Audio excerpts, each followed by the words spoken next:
Tiens, je me souviens qu'il y a une semaine également, jour pour jour, plus ou moins, c'était le 25 décembre. Et le monde entier était en train de célébrer quelque chose de particulier, mais on dirait que cet événement est passé inaperçu dans les assemblées des saints. Est-ce que vous avez une explication pour nous? Non, non, nous avions juste informé les saints que Jésus n'est pas né le 25 décembre, ça c'est connu de tout le monde.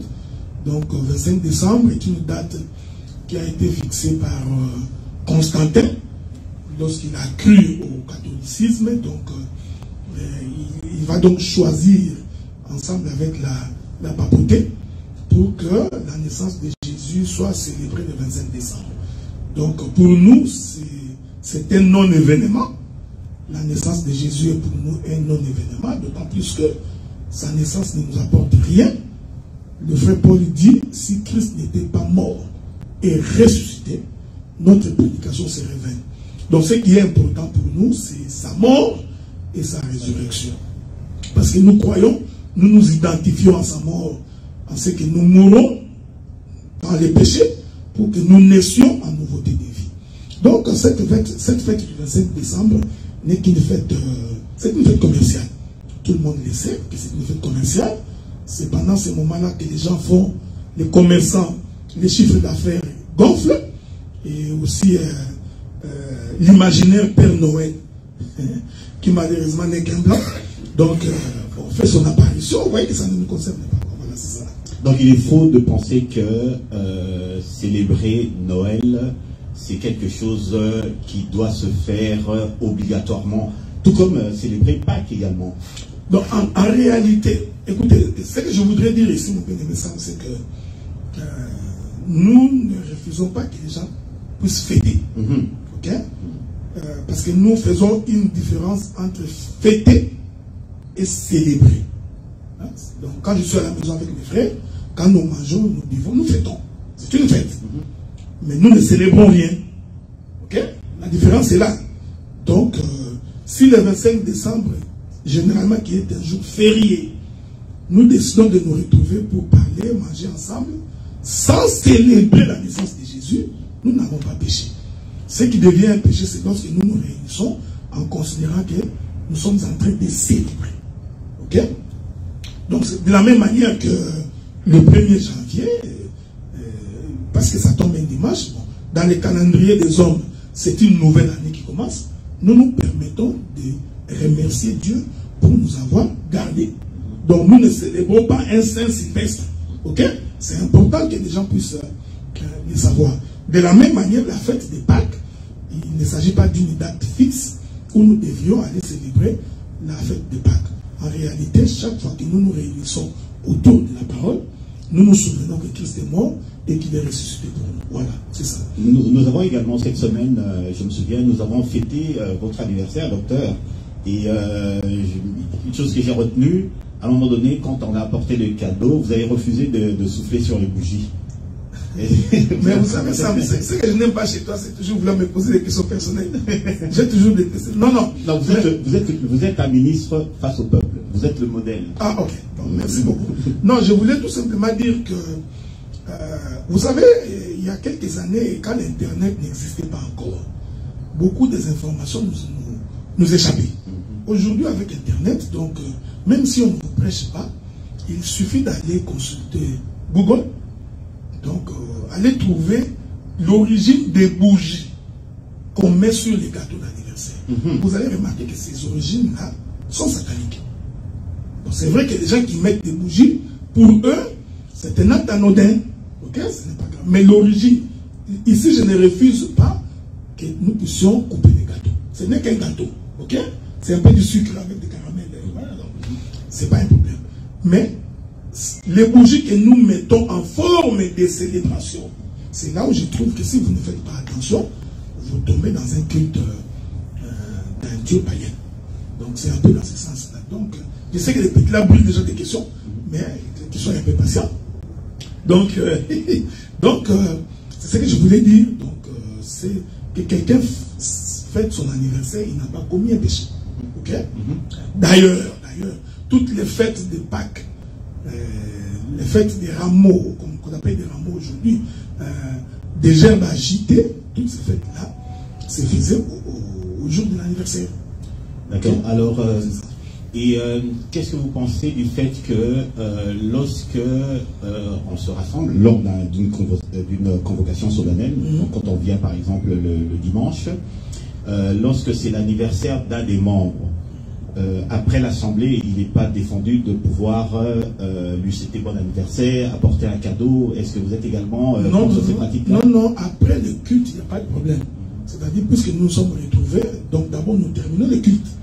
Parce que le culte est en l'honneur de l'Éternel. Donc, dans un culte, on ne peut pas prendre quelqu'un qui fait son anniversaire, le mettre à l'honneur.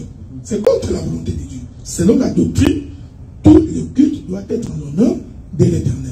Ni en l'honneur du pasteur, ni de sa femme, ni de son ministère. J'ai toujours été étonné. Tu verras tout un culte. Nous célébrons le 42e anniversaire du ministère du pasteur. Okay? Donc le culte ne peut pas faire l'objet d'autre chose que d'élever le nom du Seigneur. Mais nous pouvons remercier Dieu parce que notre pasteur a fait 20 ans en train de servir Dieu. Okay? Nous pouvons les remercier. C'est-à-dire, nous venons dans un culte comme ça, un sujet de prière, remercions Dieu parce que le frère Sam, Dieu l'a conduit pendant 15 ans en train de les servir. Mais on ne peut pas faire un culte seulement parce que toi, tu as fait 20 ans de ministère. Ouais, c'est contre la doctrine, c'est contre la pensée de l'Écriture. De la même manière, j'ai toujours dit, on ne peut pas faire un culte pour les mariés. C'est ça, ça va être ma question suivante. Vous comprenez? Donc, nous ne pouvons pas nous réunir le peuple de Dieu pour célébrer un culte en l'honneur des mariés. Non. C'est pourquoi j'ai toujours dit, nous pouvons prier pour les mariés. Mais nous n'allons pas faire tout un culte en leur honneur. Donc, ils viennent, pendant notre culte normal, nous les appelons, tout comme on prie pour les malades, pour les gens qui voyagent, nous allons prier pour eux. Mais on ne peut pas faire un culte. C'est-à-dire, nous sommes réunis à cause des mariés. Non. Israël s'est réunissait pour la cause de l'évangile. Donc, c'est pour dire que l'on souhaite à quelqu'un bon anniversaire dans une salle ou dans un lieu de culte, ce n'est pas un péché pour autant que vous le fassiez après le culte. C'est-à-dire, nous avons fini le culte, maintenant nous restons dans l'hiver, et bien souhaitez-lui bon anniversaire au besoin. Donc, si vous voulez manger un gâteau, mangez-le, mais moi je veille pour que les bougies ne soient pas sur les gâteaux. Voilà. C'est entendu. Donc, une dernière chose également, lorsqu'on se réunit également pour un culte, pour pouvoir organiser une consécration d'enfants, je pense que vous êtes au courant que, effectivement, dans les églises des réveils, ça arrive qu'il y ait un culte, et ce jour-là, on va prier principalement pour consacrer les enfants à Dieu. Mais tout dépend de qu'est-ce que tu entends par consécration. On l'appelle consécration, bon, je ne sais pas pourquoi on l'appelle ainsi. En fait, bon, est-ce que bibliquement, moi je veux savoir si bibliquement c'est une organisation d'hommes ou c'est quelque chose qui est... Mais non, mais le problème c'est que ça, de la même manière que nous prions pour quelqu'un qui est malade. Je prends l'exemple, non? Nous sommes dans un culte et un frère est malade. Nous pouvons l'appeler et prier pour lui. Ok? Donc nous pouvons également prier pour un enfant. Un enfant qui vient de naître, sa mère voudrait qu'on prie pour l'enfant, pour remercier le Seigneur, nous pouvons prier. Donc, mais on ne consacre pas l'enfant. Okay? Donc la consécration c'est autre chose. Voilà, ça c'est un fait. Il y a aussi un autre élément que j'ai toujours évoqué, pour éviter que nous tombions dans la religion. Ok? Donc, papy, il faut toujours vérifier si les sons sont parfaits pour les gens qui nous suivent. Donc, de la même manière que je pense que, pour que nous ne tombions pas dans la religion, je prends un exemple. L'enfant est né le 21 novembre. Les pasteurs sont allés à la maison. Ils ont prié pour l'enfant. Pourquoi faudrait-il encore prier pour l'enfant? Pourquoi faudrait-il encore prier pour l'enfant quand il vient au culte un dimanche? Tu comprends ce que je dis? Oui. L'enfant est né. Nous sommes allés visiter la famille. Nous, les hommes de Dieu, nous avons prié pour l'enfant. Pourquoi faudrait-il encore? Si 3 mois après, la femme sort de ce qu'on appelle Wali, okay? Elle vient au culte, pourquoi faudrait-il encore faire une prière spéciale ce jour-là?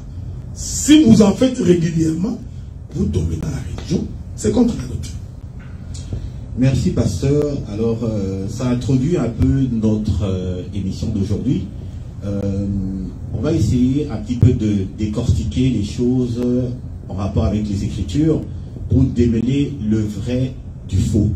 Parce qu'il y a beaucoup d'idées préconçues, il y a beaucoup de choses qu'on a apprises quand on était dans le monde, il y a beaucoup de choses qu'on a apprises quand on était dans les assemblées de Dieu.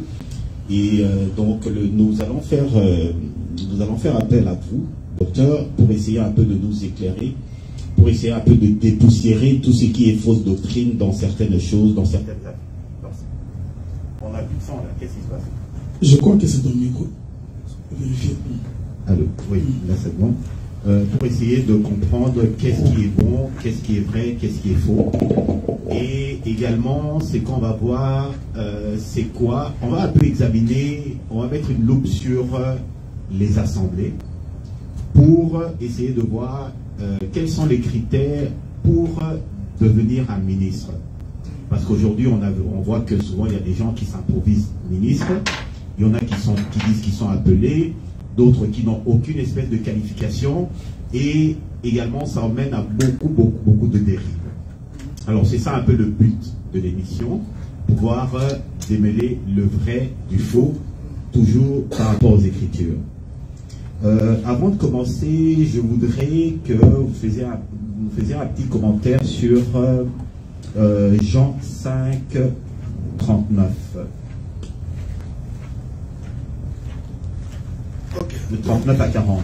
Ok, nous allons... Tu veux que je lise ou tu vas lire cette écriture-là? Non, tu peux lire, parce que moi j'aime bien quand toi tu lis et que tu commentes en même temps, avec les intonations. Bon, allons voir ça. Ok, Jean chapitre 5, verset 39. Jusqu'à 40. Ok. Voilà. Bon, nous allons lire. Il est écrit que... C'est un verset que je connais, mais je vais quand même le lire comme ça. Vous sondez les Écritures, parce que vous pensez avoir en elles la vie éternelle. Ce sont elles qui rendent témoignage de moi, et vous ne voulez pas venir à moi pour avoir la vie. À la lumière de ce verset, quel conseil est-ce que vous pouvez donner à nos ministres actuels? Quand vous lisez ce verset-là, quel conseil vous pouvez donner à nos ministres actuels en voyant ce qui se passe, comment se déroule le culte, comment les gens abordent les Écritures?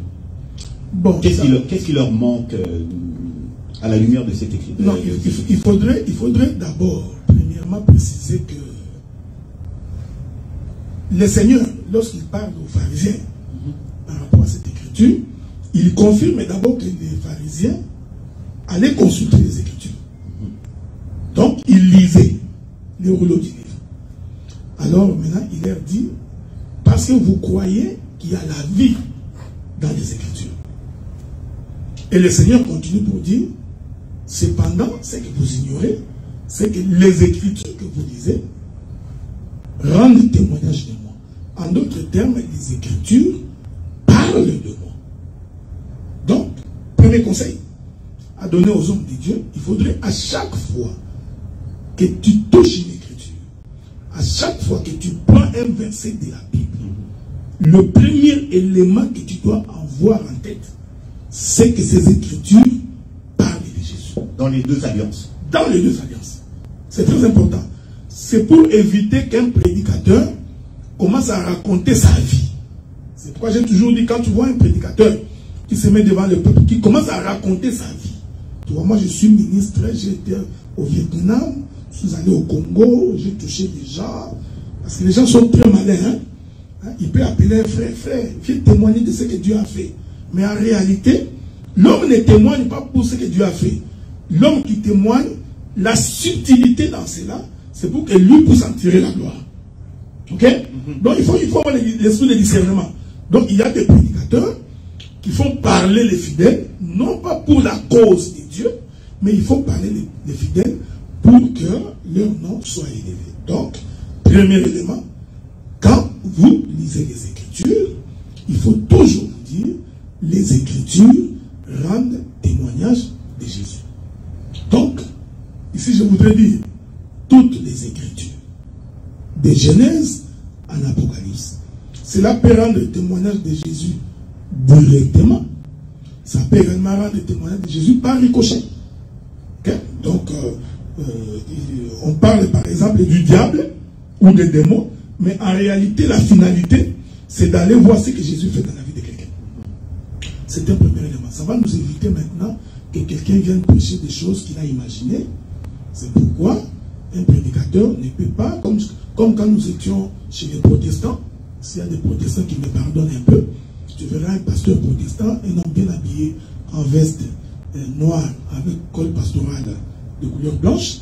Alors il commence à prêcher, il dit un jour les loups marchaient, il a vu un troupeau des agneaux. Alors les loups se dit comment je vais faire pour manger les agneaux. Tu vois des prédications comme ça. Alors les loups a porté l'habit de l'agneau, ensuite il est entré entre les agneaux, il a commencé à les manger. Alléluia. Amen. Non. Ça c'est pas ça. Non. Vous voyez que ça c'est tenté au Congo, c'est Kalao. Donc ce sont des imaginations. Quelqu'un a imaginé des choses. Donc il faut lire les Écritures parce que dans les Écritures, Dieu a caché la sagesse divinement variée de sa personne. Donc c'est ce que ce verset veut dire. Je voudrais ajouter un autre verset. Allez-y. Hébreux chapitre 10. Hébreux chapitre 10. Ajoutons cette écriture-là. Hébreux, les livres des Hébreux chapitre 10. Regardez ce que la Bible dit. Je suis à partir du verset 5. Hébreux chapitre 10, verset 5. C'est pourquoi Christ entra dans le monde. J'ai toujours aimé la manière dont Paul présente ça. Paul ne dit pas Jésus. Il ne dit pas c'est pourquoi Jésus. Non, il dit Christ. C'est important, c'est pas gratuit. C'est pourquoi Christ entrant dans le monde dit. C'est lui Christ qui dit. Tu n'as voulu ni sacrifice ni offrande, mais tu m'as formé encore. Tu n'as agréé ni holocauste ni sacrifice pour les péchés. Le verset 7, c'est le verset qui m'intéresse. Alors j'ai dit, voici je viens. Dans le rouleau du livre, il est question de moi pour faire au Dieu ta volonté.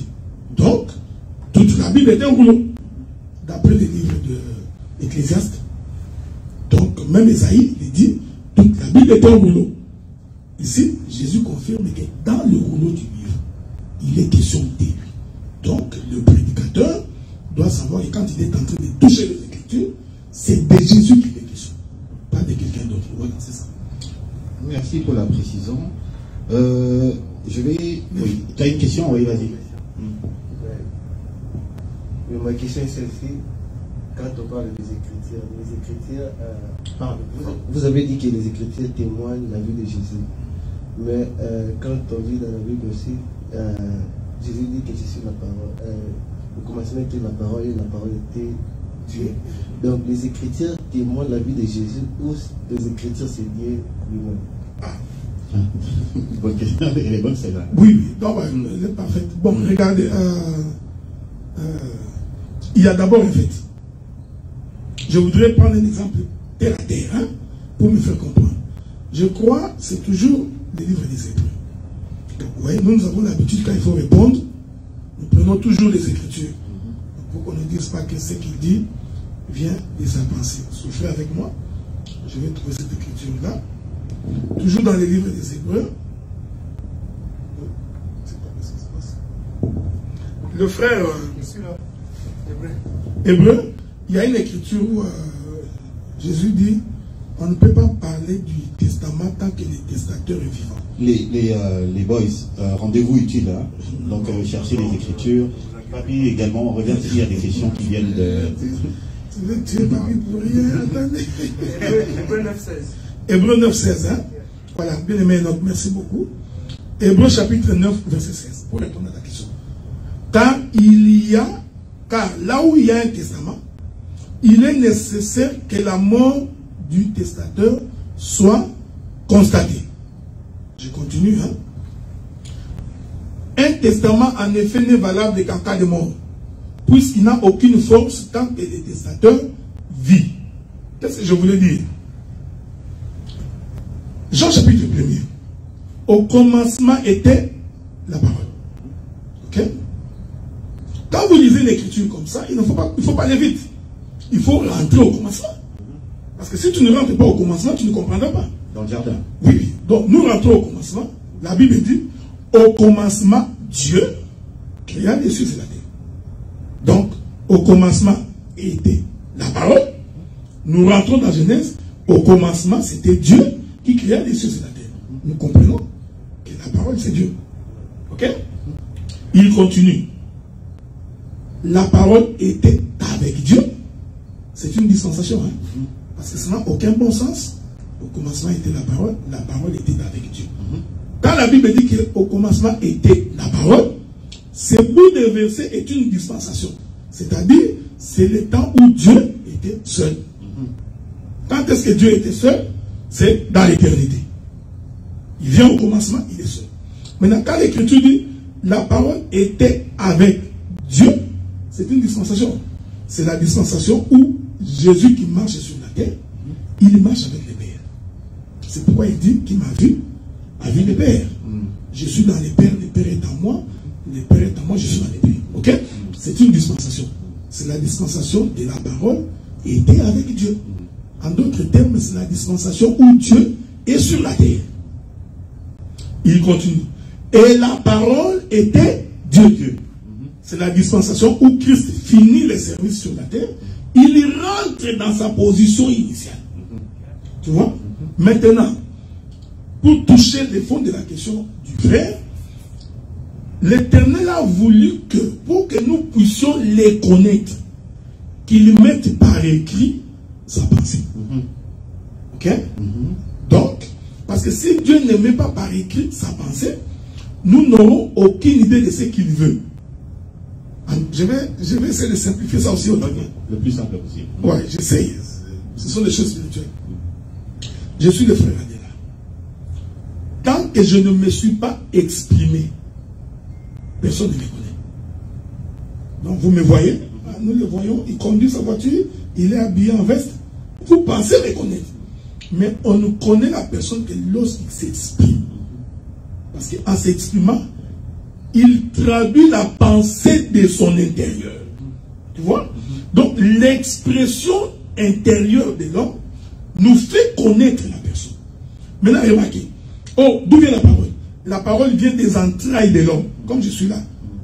Ma parole, c'est lorsque je parle. C'est-à-dire que je le tire de mon intérieur et je le fais sortir de ma bouche. Donc, ma parole est l'expression de ma personne. Maintenant, Dieu a voulu, pour que nous le connaissions, qu'il fasse en sorte que ce qu'il est soit traduit par les Écritures. Maintenant, ces Écritures-là, en réalité, c'est la parole mise par écrit. Parce qu'en fait, la parole, c'est immatériel. Hein? Donc, on ne peut pas toucher à la parole. Mais Dieu va mettre par écrit sa parole, qui devient pour nous le début pour comprendre Dieu. C'est-à-dire, c'est pourquoi j'ai toujours dit que si quelqu'un n'a pas le Saint-Esprit, il ne peut pas comprendre la Bible. Parce qu'il faut le Saint-Esprit pour comprendre quelle était la pensée de Dieu. Quand il disait A, qu'est-ce qu'il lui pensait? Quand il disait B, qu'est-ce que Dieu pensait? Quand il disait C, qu'est-ce qu'il pensait? Quand il disait Zaché, je mangerai, je souperai chez toi, quelle était la pensée de Dieu? Donc c'est ce que nous disons. En fait, Dieu et la parole, c'est la même chose.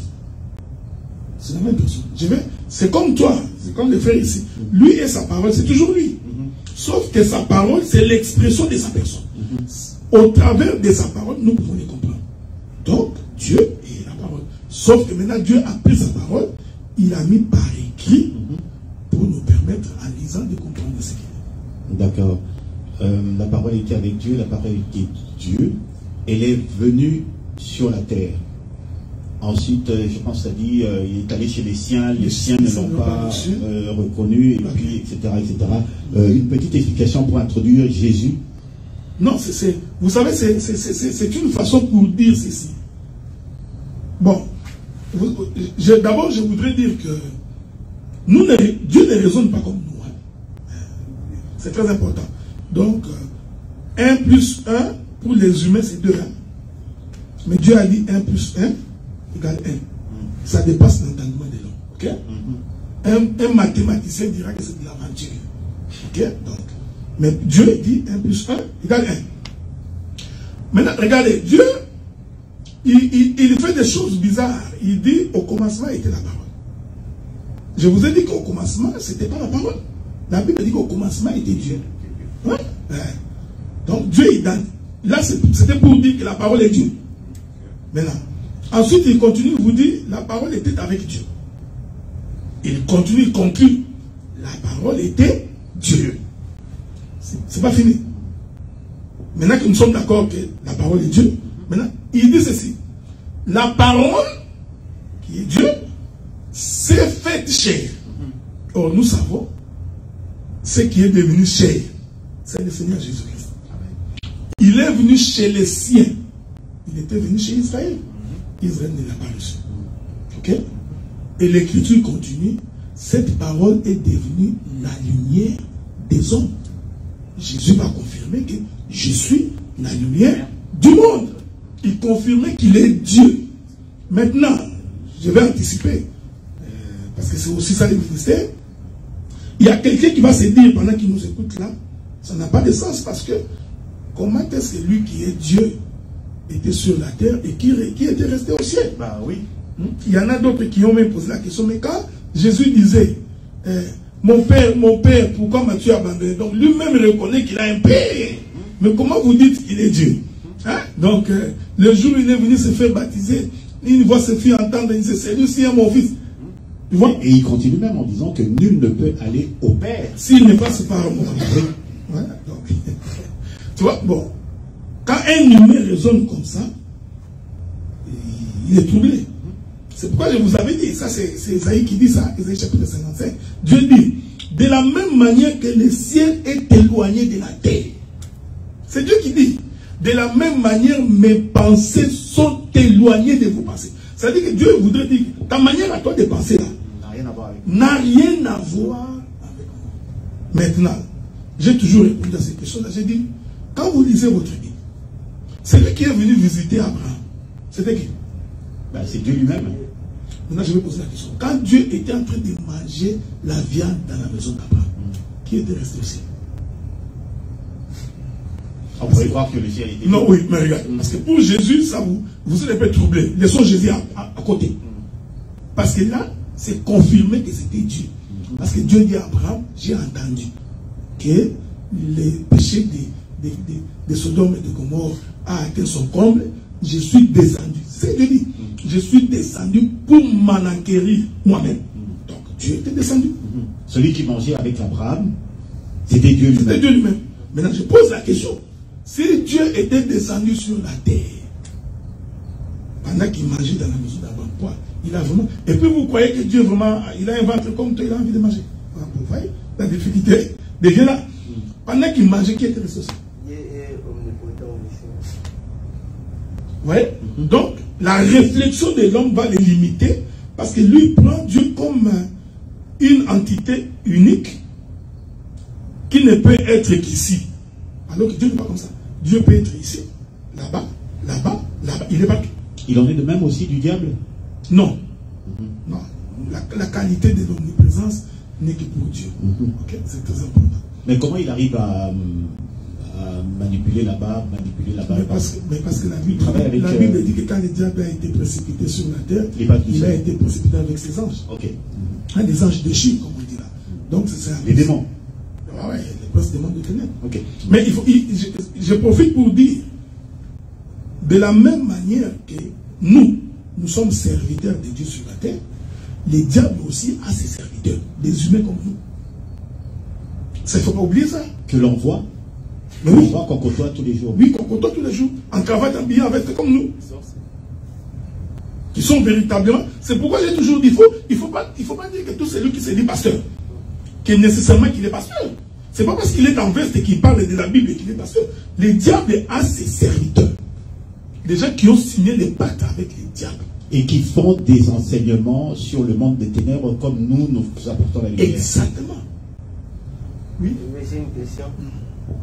Comment reconnaître un bon serviteur? On va y arriver. Pour l'instant, c'est simplement l'introduction. introduction, mais on va y arriver à cette question. On peut retenir la question. Oui, on retiendra la question. Donc, les serviteurs du diable existent. Donc, je vais donner un exemple. Les sorciers dans l'âme. Parce que moi, j'ai toujours fait une différence entre les sorciers par acquisition et les sorciers par l'âme. Il y a des gens qui sont nés sorciers. Dans l'éternité, ils étaient déjà... Oui, il est né, son esprit est sorcier. Donc, il n'y a rien de bon à l'intérieur de cet homme-là. Cet homme-là, c'est un serviteur du diable. C'est comme si tu demandais à un léopard d'enlever ses taches. Donc, nous avons des gens qui sont entrés eux-mêmes dans les sens occultes. Lui, il est allé donner son âme au diable. Là, il vient, il signe un pacte avec le diable, signe des papiers, il fait des alliances. C'est un serviteur du diable. Je peux prendre l'exemple. La plupart des musiciens du monde sont dans l'occultisme. Ce sont des serviteurs du diable. Il est gentil. Il mange des fois avec toi. Il rit. Mais c'est un sorcier. Il a choisi délibérément d'aller servir le diable. Délibérément d'aller choisir le diable. Il y en a d'autres qui vont, on lui dit, écoutez, tu signes un pacte avec nous, 15 ans, tu feras du succès, tu feras de l'argent. L'homme fait le cas qui dit, en 15 ans, c'est beaucoup. J'ai tous les temps de vivre. Mais 15 ans, ça va les rattraper très vite. C'est comme ça que je dis, tu trouveras quelqu'un, quand il prêche, tu te dis, mais même un bébé spirituel ne peut pas prêcher comme ça. Mais l'homme est en train de réunir 18 000 personnes, 20 000 personnes qui assistent à un homme qui est en train de toucher les seins des femmes en public. Vous comprenez qu'on est en face des serviteurs du diable. Ok. Donc si on est impressionné parce qu'on voit une assemblée de 20 000 personnes, 30 000 personnes et tout, en fait c'est vanité. Non, mais celui qui n'a pas l'enseignement est impressionné par ça. Donc celui qui a l'enseignement ne peut pas être impressionné. J'ai toujours dit ceci. Le jour où Dieu dit à Abraham, sacrifie-moi les fils. Mais Abraham pouvait sacrifier les fils derrière sa maison. Dieu lui dit, non. Tu iras à l'endroit que je t'indiquerai. Donc même Dieu, c'est un Dieu de principe. C'est-à-dire qu'il dit, je te choisirai où. Je vais encore prendre un autre exemple. Même pour que Dieu mette son nom sur la terre, Dieu s'est choisi l'endroit. Il a choisi la tribu de Juda. Il a choisi Jérusalem. Il a dit que c'est à Jérusalem que moi, l'Éternel Dieu, je mettrai mon nom. C'est-à-dire, si tu vas chez Benjamin, son nom ne se trouve pas. Si tu vas chez Manassé, tu ne trouveras pas son nom. Donc son nom était à Jérusalem, dans les territoires de Juda. C'est pourquoi toute la royauté d'Israël passe par Juda. Pour que tu deviennes roi en Israël, il faut que... Je voudrais dire quoi par là? Je voudrais dire que ce n'est pas parce que les gens se rassemblent que Dieu est là-bas. Donc pour te rassurer que Dieu y est, il faut aller vérifier l'autel. C'est très important. Vérifier toujours l'autel. Ici, quand je dis autel, je voudrais dire vérifier de quelle manière on présente l'évangile. Parce que c'est sur l'autel qu'on coupe l'agneau. Donc l'agneau ici c'est la parole. Vérifier de quelle manière on présente l'évangile. Donc quand vous entrez dans une église, vous trouvez un couple pastoral. Comprenez que l'autel est mauvais. C'est simple. Donc toi, ça ne demande même pas beaucoup d'interprètes. Tu entres comme ça dans l'église, tu trouves que maman pasteur, avec son mari, 2 chaises devant, la maman donne des ordres, la maman, comprenez tout simplement que c'est un mot, c'est l'autel de Baal. Il faut sortir. Tu rentres dans une église, ça, ce sont des choses que... C'est ça qui fait la différence. Tu rentres dans une église, tu trouves les jeunes filles qui chantent en mini-jupe, avec les cuisses dehors. Dès que tu rentres, comprenez que c'est l'autel de Baal. Parce que moi, en tant que serviteur de Dieu, je ne peux pas laisser une femme à demi-nue prêcher, ou se tenir devant le peuple, ou chanter.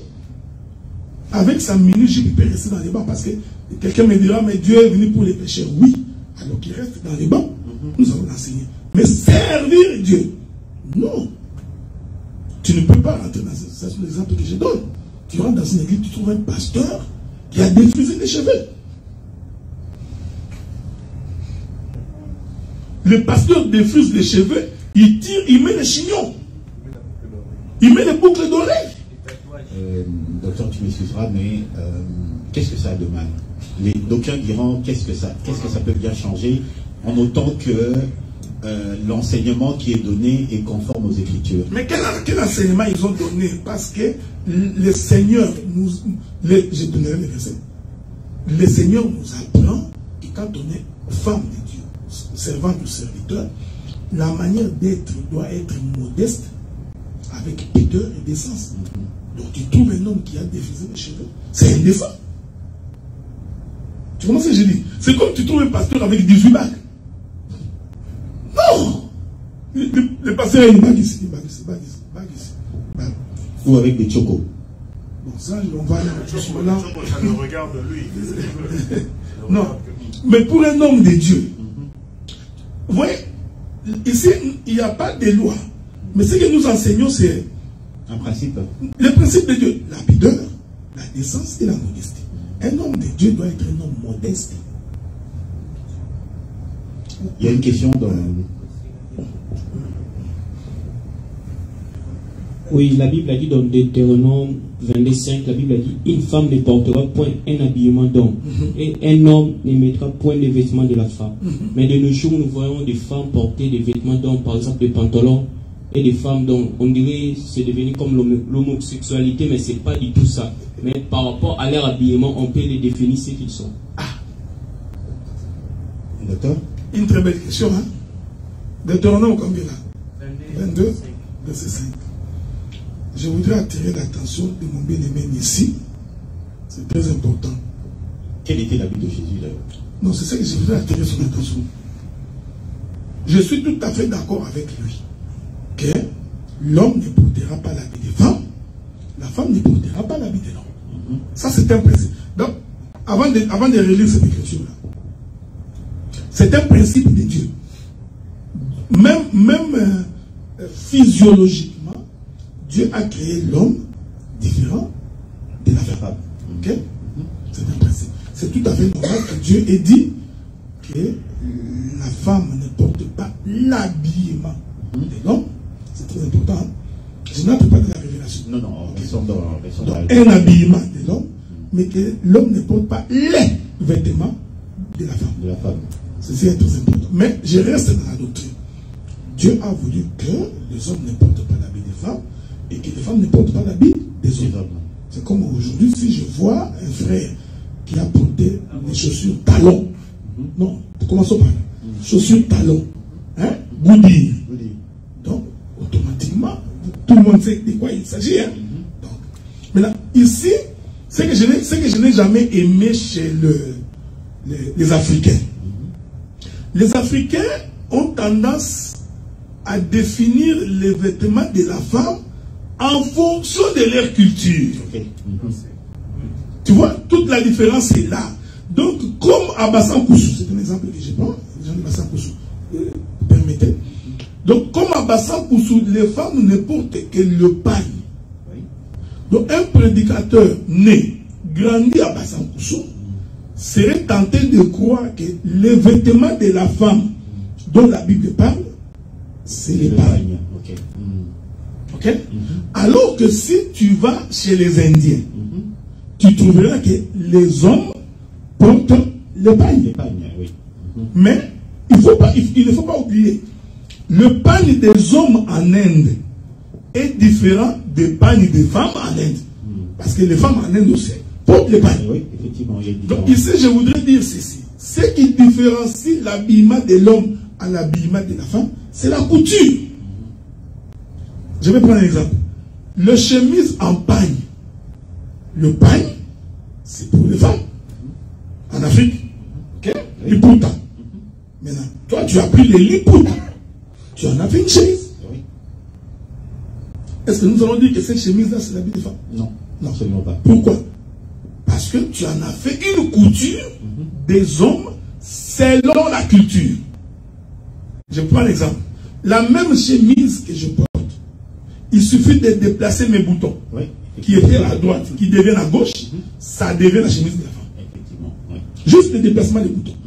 Ici, Bien-aimés frères, arrêtez de dire que le pantalon c'est l'habit de l'homme. C'est faux et archi faux. Pourquoi je l'ai dit? Le pantalon sopana, c'est le pantalon pas d'éléphant. Ah, ok. Que les femmes portent aujourd'hui. Si j'étais là, tu vas le porter. Non, mais à l'époque, j'ai porté. Non, j'ai dit, tu dis que c'était un pantalon, non? Oui, oui. Ouais, mais pourquoi tu ne le portes pas? Bah non, c'est laid. Hein? Je trouve ça laid. Non, parce que tu trouves que c'est indécent. Voilà pourquoi l'apôtre Paul dit que vous vous habillez avec décence, pudeur et modestie. Okay. Ça, c'est la doctrine. Je vais prendre un exemple. Aujourd'hui, si tu vas acheter un pantalon gros, toi-même, même pour les hommes, tu vas les diminuer. Parce qu'aujourd'hui, c'est indécent de voir un homme avec un pantalon. Mais à l'époque de Rita Bembo, oui, on mettait des goudires. On mettait des goudires. Donc, vous voyez, donc comment on appelle ça? La culture vestimentaire de peuple change au fur et à mesure. Mais la décence, la pudeur et la modestie, ces choses ne changent pas. Donc, tu comprends? Je vais encore prendre un autre exemple. Lorsque les frères de Joseph ont vendu Joseph, la Bible dit qu'ils ont pris sa robe. Donc, Joseph portait une robe. Vous comprenez ce que j'ai dit? Joseph portait une robe. Mais la robe que Joseph portait était différente de la robe que Dina portait. Tu comprends ce que j'ai dit? Donc, je crois, même Jésus portait une robe. Oui. Lorsque Joseph a interprété les songes, on lui a fait porter une robe. Lorsque vous lisez Apocalypse, je voudrais quand même qu'on dise ça. Les livres d'Apocalypse, on va dire cette écriture. Donc, il y a des gens qui sont religieux. Moi, j'ai toujours détesté les religieux. Parce que ce sont ces gens-là à qui Jésus disait, vous, les pharisiens, vous avez créé des lois que vous avez imposées au peuple, qui ne sont pas des lois de Dieu. Vous n'entrez pas, et vous n'entrez pas, vous aussi vous n'entrez pas. Aujourd'hui, les religieux ont créé des doctrines qu'ils ont imaginées. C'est cette doctrine-là qui dit, les pantalons, c'est pour l'homme. Non. Donc, il y a des pantalons. La tenue vestimentaire est culturelle. Donc, décréter dans une église que les femmes ne peuvent pas porter des pantalons, les femmes ceci, etc., ne respectent pas la doctrine, est en dehors de la doctrine. C'est mal présenté l'évangile. Mal présenté l'évangile. Il faut dire que la femme s'habille avec décence. Et puis, donc, si les pantalons qu'elle porte est indécent, nous allons lui dire que non, ton pantalon dessine les parties de ton corps. Okay. De la même manière qu'une femme qui porte une robe tricot, la femme a des courbes prononcées. Elle porte une robe tricot. À l'église, nous allons lui dire, ta robe là, tu ne peux pas la porter. Pourquoi? Parce que ça dessine tes courbes. Les hommes aussi. Les hommes aussi. Donc aujourd'hui, la plupart des prédicateurs sont dans slim fit. Tu vois, les pasteurs étaient assis, les fesses dehors. Parce que il y a un démon qui circule ce jour aussi. Tu verras les jeunes frères. Il est habillé, au lieu d'enfiler la chemise, il n'enfile pas la chemise. Il enfile juste les débuts. Il veut nous montrer quoi. Parce que si tu vas enfiler, tu enfiles toute la chemise. Mais il a laissé derrière. Il enfile juste ici. Pour montrer sa ceinture. Ah. Parce que sa ceinture est griffée. Les jeunes, c'est vrai? Ben oui. Tu as vu? Donc, la question c'est pourquoi, si tu viens avec ton évangile des pagnes et des pantalons, mais tu ne pourras pas prêcher les autres nationalités. Parce que tu ne peux pas. Est-ce que tu vas dire à un blanc ou à une blanche, la pourtant? Non. Mais je peux lui dire, il faut t'habiller avec décence, pudeur et modestie. Maintenant, une femme qui a des courbes prononcées devrait éviter de porter des pantalons qui les serrent. Ou alors tu portes un pantalon, c'est ça qui sert. Eh bien, choisis une chemise ou quelque chose de beaucoup plus long. Mais vous savez, moi j'ai toujours dit que même des pagnes c'est plus sexy que des pantalons. Et une femme qui porte un pagne, juste un pagne, et qui a des postérieurs avancés, mais c'est plus sexy qu'un pantalon. Les avis sont partagés. Bon, moi ça c'est mon point de vue. Bon. Je vais lire l'écriture. Juste l'écriture. Juste l'écriture et puis on passe aux questions. Ok. Bon. Apocalypse chapitre 1er verset 13. Ça on parle de Dieu. Ok. Apocalypse chapitre 1er verset 13. Au milieu de ce chandelier, quelqu'un qui ressemblait à un fils d'homme. C'est un homme. Ok. Vêtu d'une longue robe. Et écoutez, bon, vous pensez vraiment que Jean allait écrire vêtu d'un pantalon? Parce que Jean, vous savez, quand Dieu donne il donne des visions à un prophète, les visions que le prophète reçoit est aussi fonction du milieu dans lequel il évolue. Tu comprends ce que je dis? C'est-à-dire que si Dieu veut montrer quelque chose à un prophète qui est au Canada, Dieu prendra les éléments culturels du Canada, montrera au prophète, ensuite il dira au prophète, ce que tu as vu, c'est ceci. Donc Jean ne pouvait pas voir un pantalon. Parce que Jean, quand il voyait ses contemporains, les hommes, il les voyait habillés en robe. Oui. Donc Dieu lui-même porte une robe. Sauf que nous savons que la robe de la femme est... D'ailleurs, je crois que je m'excuse beaucoup, mais des fois je dis que les musulmans sont meilleurs que les chrétiens. Ils sont plus meilleurs parce que même les musulmans, ils savent différencier que c'est basé ici. Les basés sont des robes. Okay? Tous les frères qui portent des basés à l'église, les pasteurs en basé, c'est une robe. Il ne faut pas marcher le mot. Donc, même les musulmans, ils savent que les basins des hommes ont des coutures, ce sont des robes, les basins des femmes ont des coutures. Donc voilà un peu quoi. Il y avait une question. Vas-y. Bon, moi ma question c'est relative par rapport au culture, parce que j'ai entendu Dr Delard dire que on ne peut pas, disons, relier l'église et la culture. Moi ma question c'est pas exactement. Non, mais laisse quand même poser la question. Ma question est celle-ci. Est-ce que c'est mauvais, étant que nous peut-être africains? Je donne un exemple pour être un peu plus clair. Je donne un exemple de l'église catholique. À l'église catholique, il y a eu une époque où le cardinal de l'église catholique a écrit une lettre au Vatican, que la façon dont la messe se déroule au Vatican, ce n'est pas vraiment conforme à nos cultures. Si vous pouvez nous permettre de modifier un peu certaines choses, c'est pour ça que vous verrez le déroulement de l'église catholique de l'Afrique, du Congo précisément, du Vatican, c'est un peu différent. Là, il y a un peu de l'ambiance, donc c'est un peu conforme par rapport à nos cultures. Parce que les cultures ont été créées par Dieu. Donc, Dieu, c'est un Dieu de l'ordre. Ce sont des Africains, des Européens, des Américains. Donc, chacun a leur façon d'adorer Dieu. Je ne sais pas si c'est mauvais, nous en tant qu'Africains. C'est-à-dire que nous en tant qu'Africains, on a notre façon à nous d'adorer Dieu par rapport aux Américains, par rapport aux Européens. Donc, c'était un peu ça ma question. Voilà. Une très belle question. Je voudrais d'abord dire à mon bien-aimé Dercy, c'est que ce ne sont pas tous les éléments de la culture qui sont en contradiction avec la parole. Okay. Je vais prendre un exemple concret. Nous sommes au Canada et en Amérique. Qu'une femme se promène avec un sous-vêtement, avec un soutien, cela fait partie de la culture américaine. Ça ne dérange personne. Hein? Allez voir les barbecues. Quand vous allez au barbecue des Américains, tu verras les femmes en collant et ça ne gêne personne. Cette culture-là, pour autant qu'elle est en train de heurter la doctrine qui dit que les corps de la femme sont couverts, qu'elle s'habille avec décence, pudeur et modestie, cette culture-là, nous allons la rejeter.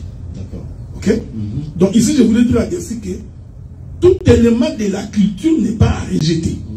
Mais si cet élément de la culture vient heurter la doctrine de Christ, à ce moment-là, nous allons carrément la rejeter. Je prends un exemple concret. La Bible interdit d'invoquer les morts. C'est un exemple que je donne. Alors que dans la plupart de nos cultures africaines, nous allons dans les cimetières pour parler à nos morts. Hein? Oui. Nos ancêtres sont ici. Nous appelons les ancêtres. Que les ancêtres viennent nous aider. Cet élément-là de la culture heurte la doctrine. Là, nous allons la rejeter. Mais, donc, ce que je voudrais dire, effectivement, tout élément de la culture n'est pas mauvaise. Mais, si ces éléments-là touchent à la doctrine de Christ, surtout lorsqu'il s'agit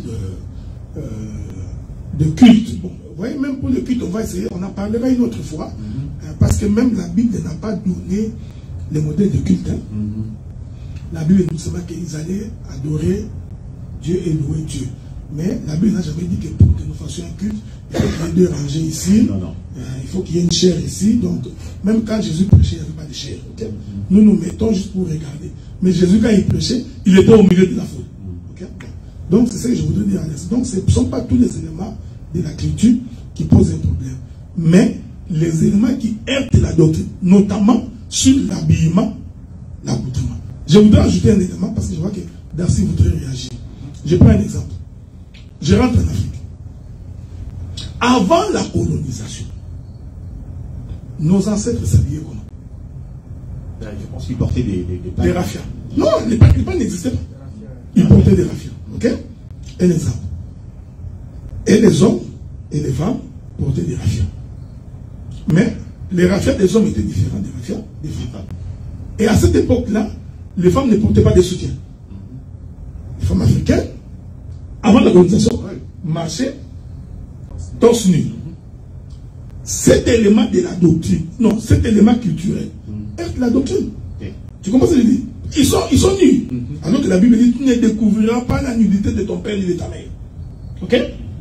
Ça là, même quand nous prêchons l'évangile, nous allons dire, ça est la doctrine. Premier élément. Qui a apporté la tenue vestimentaire en Afrique? C'est la colonisation. Il faut dire la vérité. Ce sont les Blancs, lorsqu'ils nous ont colonisés, ce sont des indigènes. Ils marchent nus, nous allons les habiller. Ici, je voudrais attirer votre attention. Celui qui a fait que l'homme africain porte les pantalons, que ce soit les hommes ou les femmes, c'est l'Occident. Celui qui a fait que l'homme africain porte, la femme africaine porte les robes et les jupes, c'est l'homme occidental. Parce que imaginez-vous si nous étions colonisés par les Arabes. Nous porterons des robes. Ouais, donc c'est quelqu'un définit les choses comme ça. Et je m'excuse beaucoup de dire ça. C'est quoi? Moi j'ai toujours dit que quand tu es ministre, il faut quand même étudier. Un ministre illettré, non, un ministre illettré, ça sert à rien. Même Moïse, avant de conduire le peuple, la Bible dit qu'il a été instruit dans toute la sagesse de l'Égypte. Donc un ministre, tu dors la nuit, tu rêves que tu es en train de taper le tam-tam, tu te réveilles le matin, tu prends le tam-tam, il est sur le hasard, l'église commence. Non.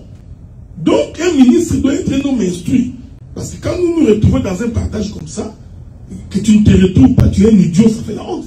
C'est pourquoi, remarquez, moi j'ai toujours dit ça. Ce n'est pas pour rien que Dieu avait envoyé Paul chez les nations. Parce que s'il avait envoyé Pierre qui n'avait pas étudié, quand même qu'il avait laissé des frères, Pierre allait être limité, parce qu'un type comme Agrippa ne peut pas écouter Pierre. Non. Tu commences à dire. Donc, quand Paul vient à l'aéropage, c'était des savants, des hommes intelligents. Alors, Paul tient un discours. Ils écoutent, jusqu'au point où Agrippa dit, Paul, tu risques de me séduire. Donc, un idiot, 2-3 versets, tu devais prédiquer tellement. Donc, il faut maîtriser. Donc, les pantalons et les robes qu'on a portées après la colonisation, c'est venu des Blancs. Mobutu entre au pouvoir, je suis au Congo, en 65. En 71, il crée ce qu'on appelle le recours à l'authenticité. Il décide que désormais, les femmes porteront les balles. Mobutu avait enlevé l'Égypte. Donc, vous voyez, les balles, c'est du moboutisme, c'est pas la doctrine.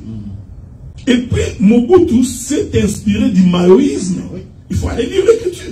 Il est allé chez Mao, parce que porter les pannes, c'est une culture asiatique. Mobutu vient, il impose, toutes les femmes porteront des pannes. Tout le monde a 100%. À Bokakatama, toutes les femmes portent des pannes. Mais c'est du moboutisme. Les hommes en Abakos. Mobutu quitte, Kabila vient, tout le monde, nous rentrons en cravate. Veste. Donc le veste que nous portons ici, c'est Kabila qui est venu nous libérer. Tout ça pour dire quoi? Si vous vous attardez à ces éléments culturels, nous allons nous déplacer de la doctrine.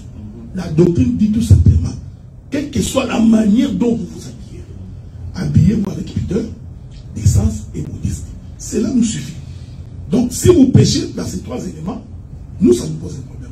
Que vous soyez français, congolais, américain, indien, peu importe qui vous soyez, dès que vous vous habillez, leader d'essence, modestie. Et vous allez voir que si nous tous nous observons cela, personne ne va pécher. Donc je ne viendrai pas ici pour... Mais je vais en Amazonie, je trouve les hommes nus, je leur dirai non, par rapport à la décence, vous devez vous couvrir.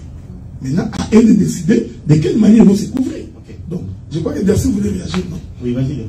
Oui, ma deuxième question a des sous-questions. C'est à propos des morts. La Bible dit que Dieu n'est pas le Dieu des morts, le Dieu des vivants. Ok. Mais quelque part, on va voir, Dieu dit je suis le Dieu d'Abraham, d'Isaac et de Jacob. Ça, les trois étaient déjà morts. Il était mort, ok. Donc, je voulais justement savoir, quand la Bible parle des morts, c'est de quels morts il s'agit. Tous les morts ou ceux qui ne sont pas morts en Christ. Ah, une très belle question. Hein? Vas-y, docteur. Donc, que Dieu vous bénisse. Pour Dieu, vous voyez ce que je vous avais dit quand j'ai commencé, que la pensée de Dieu est différente de la pensée des hommes. Remarquez, Dieu dit que je suis le Dieu des vivants et non le Dieu des morts. Mais quand Dieu veut citer les noms, remarquez, il n'a pas cité Moïse, non, ni Élie, ni aucun autre prophète. Il n'a cité que le patriarche. Il a cité Abraham, Isaac et Jacob. Pour Dieu, Abraham, Isaac et Jacob sont vivants. Bon, maintenant, tu vois, parce que c'est une émission, je voudrais donner quelques éléments. Parce qu'en fait, Abraham, Isaac et Jacob représentent la marche des 3 jours de Jésus dans les tombeaux. Tu comprends ça? Oui. Le Fils de l'homme sera dans le ventre de la terre, comme au temps de Jonas. Après 3 jours, il ressuscitera. Donc Dieu considère que Abraham et Isaac et Jacob représentent une donnée prophétique de sa propre marche. C'est pourquoi il dit, je suis le Dieu d'Abraham, d'Isaac et de Jacob. Remarquez, Dieu n'a jamais dit qu'il est le Dieu de Moïse. C'est plutôt les serviteurs qui ont dit Moïse, le Dieu de Moïse. C'est comme Élie.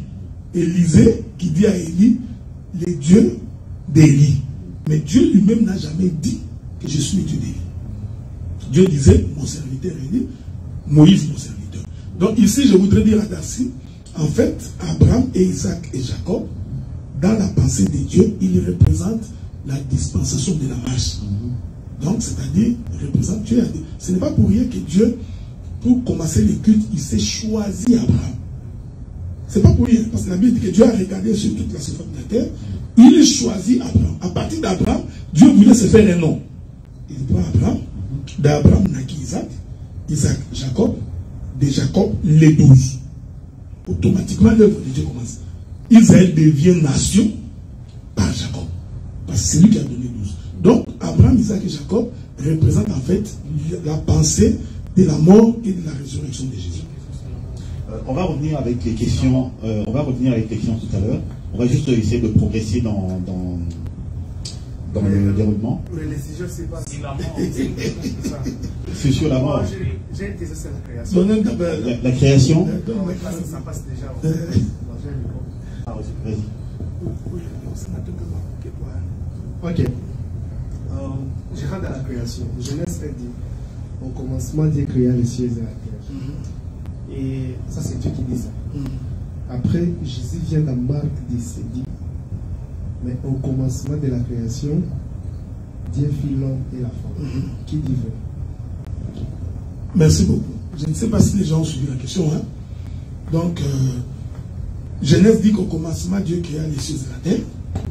Ok? Dans les livres de Marc, Jésus dit au commencement, Dieu fit l'homme et la femme. Okay. Maintenant, la question du vrai, qui dit vrai? Okay. Donc, je voudrais tout simplement dire que tous les deux ont dit vrai. Parce que Dieu a un langage. Je vais essayer d'aller tout doucement. Au commencement, Dieu créa les cieux et la terre. Donc, je n'entre pas dans beaucoup de données parce que ce n'est pas mon objet de mon intervention. La Bible n'a jamais dit qu'au commencement, Dieu créa les ciels. Non. Les cieux. Plusieurs. Mais une seule terre. Okay? Ça a une explication. Alors Jésus vient, on lui pose la question, c'était à propos du mariage. Jésus répond, au commencement, Dieu fit l'homme et la femme. Nous allons interpréter ça calmement. En d'autres termes, Jésus voulait dire, les cieux, c'est l'homme, la terre, c'est la femme. Ce n'est pas moi qui dis ça, c'est Esaïe. Esaïe qui dit, terre, prête l'oreille, tu auras un mari, l'Éternel Dieu des armées sera ton époux. Donc Dieu identifie la terre à une femme. Pourquoi j'ai dit que Dieu identifie les cieux à l'homme? Ça c'est Esaïe chapitre 55. La Bible dit, de la même manière que la pluie descend des cieux, féconde la terre. Dans notre langage, les cieux donnent la sémence à la terre. C'est comme ça que nous avons compris, celui qui peut porter la sémence, c'est seulement un homme. Donc, en fait, c'est un langage prophétique. Quand Moïse dit les cieux et la terre, en fait, Jésus vient interpréter pour dire les cieux que tu as vus là, représenter, je dis bien, représenter l'homme, la terre représentait la femme. Donc, les deux disent vrai, sauf que Jésus a interprété Moïse. C'est pourquoi Moïse avait dit, l'Éternel, votre Dieu, vous suscitera un autre prophète comme moi, quiconque ne l'écoutera pas. Pourquoi? Parce que ce prophète-là viendra donner l'intelligence de ce que Moïse avait dit. Voilà un peu quoi, c'est ça. Alors, donc, mais, oui. donne la question à Nissi et puis on va continuer. Vas-y. Ouais, ma question est celle-ci. Il y a une invention de l'Église catholique qui dit, on appelle ça la purgatoire. Okay. Donc, c'est qu'ils célèbre les morts qui sont morts dans le péché. Donc, on prie pour eux afin qu'ils puissent être sauvés et puis avoir l'accès pour aller au paradis. Maintenant, je me pose la question. Donc, ça donne aux autres païens la sûreté et l'assurance, malgré qu'ils ne connaissent pas Christ. Mais lorsqu'ils seront morts, on va prier pour eux afin qu'ils puissent aller au paradis. Est-ce que c'est vraiment la doctrine ou la fausse doctrine? Je vais juste rajouter effectivement qu'il y a également quelque chose également chez les catholiques qui dit que en fait la notion de la mort, ils considèrent ça comme, ils disent que la mort est un processus. Donc ce n'est pas parce que le cœur s'arrête de battre qu'il y a séparation entre le corps et l'âme. En fait, le mort est en train de suivre un processus. Et pour rejoindre justement la question, c'est que pendant le processus, il est donné à l'homme justement la possibilité de faire le choix ultime, parce que justement, comme la personne est décédée, elle a maintenant la pleine conscience des réalités spirituelles et donc elle peut faire un choix. C'est pour ça qu'on donne la possibilité justement de prier pour les morts, etc. Qu'est-ce que vous pensez de cette doctrine? J'ai beaucoup de respect pour les catholiques, mais je crois qu'il y a beaucoup de choses que ces gens-là disent, beaucoup de choses qui ne sont pas vraies, ok? La Bible dit ceci. Parce que vous savez, c'est pourquoi j'ai toujours dit que quand vous voulez faire quelque chose, il faut toujours vous poser la question, que disent les Écritures? Est-ce que ce système-là de purgatoire existe-t-il dans la Bible? La Bible dit ceci, il est appelé aux hommes de mourir une seule fois, après quoi vient le jugement. Donc, l'écriture est tellement simple que ça ne demande pas de la gymnastique. Donc, il n'y a pas rien. Après la mort, il n'y a rien. Si tu n'as pas. C'est pourquoi l'écriture dans le livre des Hébreux. Pendant que vous entendez sa voix, n'endurcissez pas le cœur. Ne remettez pas à demain ce que vous pouvez faire aujourd'hui. Parce que demain appartient à l'Éternel. Donc, si quelqu'un meurt sans connaître Dieu, sa destination, c'est l'enfer. Il n'y a pas de repêchage. On n'est pas à l'université. Non, j'ai manqué la première session. Maintenant, il y aura une deuxième session. Sans quoi, alors, ça ne sert à rien. Nous allons tous nous comporter en désordre. Parce que lorsque nous allons mourir, il y aura un messe, des requiem, pour qu'on puisse nous récupérer. Ça, c'était un fait. Deuxième élément. Dieu a répondu à cette question. La Bible dit qu'un homme était mort. C'était un homme riche. Il meurt. Il se retrouve dans les tourments. Alors, il regarde de l'autre côté, il voit Lazare. Je dis bien que c'est une parabole. Ce n'est pas une histoire vraie. C'est une parabole pour dégager la pensée de l'éternité. Il regarde là-bas, il voit Lazare. Maintenant, il dit à Lazare, je crois qu'il a parlé à Dieu d'abord, si on peut prendre une goutte d'eau, hein, jeter dans sa bouche parce qu'il a tellement soif. C'est là que j'ai compris que l'enfer, ça va être chaud. Et on lui dit qu'il n'y a pas de rapport entre vous et nous. Écoutez ce que cet homme dit. Alors dans ces cas-là, s'il serait possible que je ressuscite, que j'aille dire à mes frères de ne pas faire ce que j'ai fait, de peur qu'ils ne se retrouvent ici. L'Écriture dit clairement, ils ont Moïse, ils ont des prophètes. Donc même si un mort ressuscite, ils n'écouteraient pas. Ils doivent croire en eux qui sont vivants. C'est pourquoi nous avons toujours été contre les gens qui, il est rentré dans un coma. Bon, il est possible qu'ils soient morts. C'est toujours possible. Il ressuscite. Il sort de son coma, il devient prédicateur.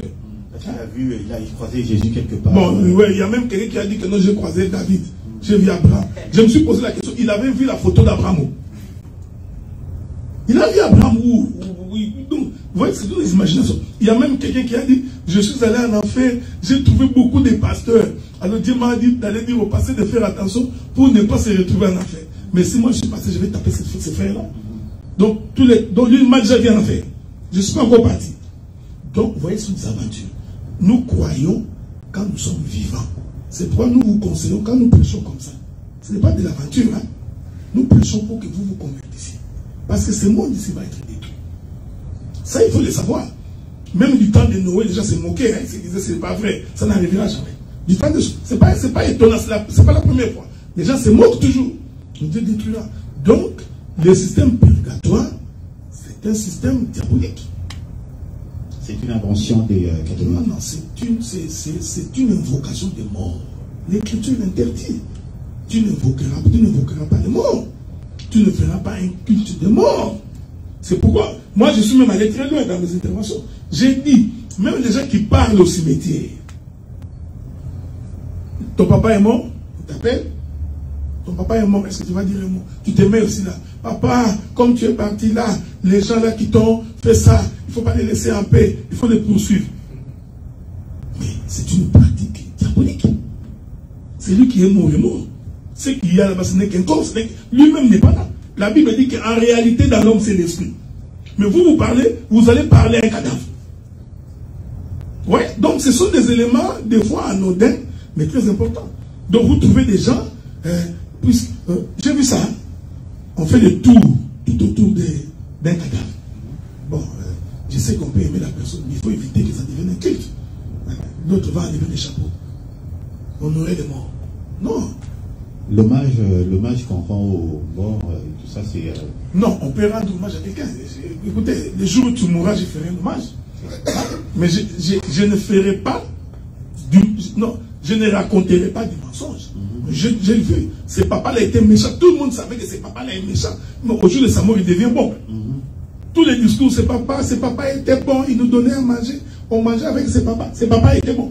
Alors que tout le monde sait que ce papa ici, c'est un coureur de jupons. Non, un hommage comme ça, moi je ne le fais pas. Donc quand je voudrais faire un hommage, sincère avec moi-même, je suis convaincu que c'est un homme bien. Alors je me mets debout, je dis, cet homme était un homme bien. Nous nous rendons mal de ce qu'il a fait. Mais si tu étais un coureur de jupons, je préférerais me taire. Okay. Donc c'est ça quoi, c'est ça. Ok, on va poursuivre. J'ai une question. Attendez, on va arrêter pour les questions, on va arrêter là pour l'instant. Non, parce qu'on est également limité par le temps. On va revenir après si on a. Garde ta question, garde ta question, et puis on va poursuivre. Bizarre, moi je pensais que c'est lui qui avait beaucoup de questions. Les Bercy sont sortis donc. Je n'ai même pas posé mes questions. Oui, ben tu vas c'est vraiment une question à chaud par rapport au sujet. Je ne sais pas, peut-être après ça va. Ok, alors rapidement. Je voulais dire, d'après ce que le docteur Delar a dit, le papa qui était coureur des jupons, après sa mort, il n'a pas droit aux hommages de tout. Mais la Bible dit. Non, il a dit que dans ces cas-là, il préférerait se taire. Parce que la Bible dit quand quelqu'un est mort, il n'y a plus de péché pour lui. Je crois que c'est dans la Bible, une chose comme ça. Tu as un verset? Oui, je vais chercher le verset. Cherche le verset. Ok, regarde, bon, pendant que tu es en train de chercher, on va poursuivre. Les enfants là, on va se calmer parce qu'on est quand même également pris par le temps. On va essayer de respecter le programme. Gardez vos questions, on va y revenir. Okay. Je sais que tu n'as pas encore posé ta question, mais bon, on va d'abord poursuivre et tout. Combien de temps est-ce qu'il nous reste? On a presque fait 1h40, mais continue. On va continuer alors. On va prendre. Ça va être une émission de 3 heures. On va prendre Romains 6, 23 versus 1 Jean 5, 17. Voilà. Romains 6, 23, ça dit, car le salaire du péché, c'est la mort. Mais le don gratuit de Dieu accorde, c'est la vie éternelle dans l'union avec Christ notre Seigneur. 1 Jean 5, 17 dit, toute désobéissance à la loi est un péché. Certes, mais tout péché ne mène pas à la mort. De quoi il est question ici? Est-ce qu'il y a des péchés volontaires, il y a des péchés involontaires et que Dieu les traite autrement? Autrement dit, ma question c'est, à partir de quel moment est-ce qu'un acte qui est répréhensible devient péché? Est-ce que c'est immédiatement ou c'est lorsqu'on en prend conscience? J'ai péché, mais je ne suis pas conscient d'avoir péché. Est-ce que je suis immédiatement dans la transgression, ou c'est à partir du moment où je prends conscience du péché que là, en ce moment-là, je suis blâmable? Est-ce qu'il y a des péchés volontaires, des péchés involontaires, que Dieu les traite autrement? Je suis en train de vouloir trouver un verset. Attendez. Oui. Attends. Il y a une écriture qui dit que Dieu a mis la loi du péché dans la conscience des humains. Romains, ça doit être Romains. Romains 7. On va voir